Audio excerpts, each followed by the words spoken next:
ગાંધીનગરમાં 18થી 20 સપ્ટેમ્બર દરમિયાન agri Asia અને ડીએલપી એશિયા પ્રદર્શન યોજાશે. ગુજરાતની રાજધાની ગાંધીનગર ખાતે આવેલા હેલીપેડ પ્રદર્શન કેન્દ્રમાં આગામી 18થી 20 સપ્ટેમ્બર 2025 દરમિયાન 14મું આંતરરાષ્ટ્રીય કૃષિ તકનીકી પ્રદર્શન એગ્રી એશિયા 2025 અને 13મું ડેરી, પશુધન અને મરઘા ઉછેર ડીએલપી એશિયા 2025નું ભવ્ય આયોજન કરવામાં આવ્યું છે. આ ત્રિદિવસીય પ્રદર્શન કૃષિ અને પશુપાલન ક્ષેત્રે નવીનતમ તકનીકી અને ઉપકરણોને પ્રદર્શિત કરવા માટે એક મહત્વપૂર્ણ મંચ પૂરું પાડશે. આ પ્રદર્શનમાં 200થી વધુ રાષ્ટ્રીય અને આંતરરાષ્ટ્રીય પ્રદર્શકો ભાગ લે તેવી અપેક્ષા છે, જેઓ કૃષિ, ડેરી, પશુપાલન અને મરઘા ઉછેર સંબંધિત તેમના નવીનતમ ઉત્પાદનો અને સેવાઓ રજૂ કરશે.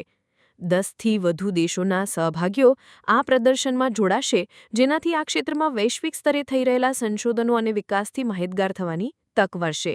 ગ્રીન મેક એશિયાનું પણ આયોજન સાથે સાથે કરવામાં આવ્યું હોવાથી આ એક સર્વગ્રાહી કૃષિ મંચ બની રહેશે. આ પ્રદર્શનમાં 1,25,000થી વધુ મુલાકાતીઓ આવવાની સંભાવના છે, જેમાં ખેડૂતો, રોકાણકારો, નીતિ નિર્માતાઓ, સંશોધકો, શિક્ષણવિદો અને કૃષિ વ્યવસાય સાથે સંકળાયેલા વ્યાવસાયિકોનો સમાવેશ થાય છે.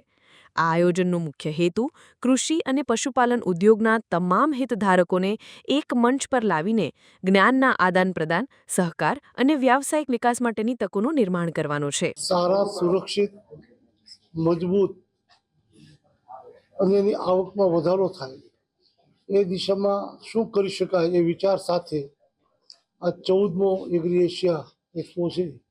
આ ખાલી પ્રદર્શન નથી, ત્યાં પ્રેક્ટિકલ કૃષિ ક્ષેત્રના વિવિધ ક્ષેત્રના મશીનરી એના માર્ગદર્શનના જે કાર્યક્રમો ચાલે છે એનાથી ખૂબ મોટો ફાયદો થાય છે.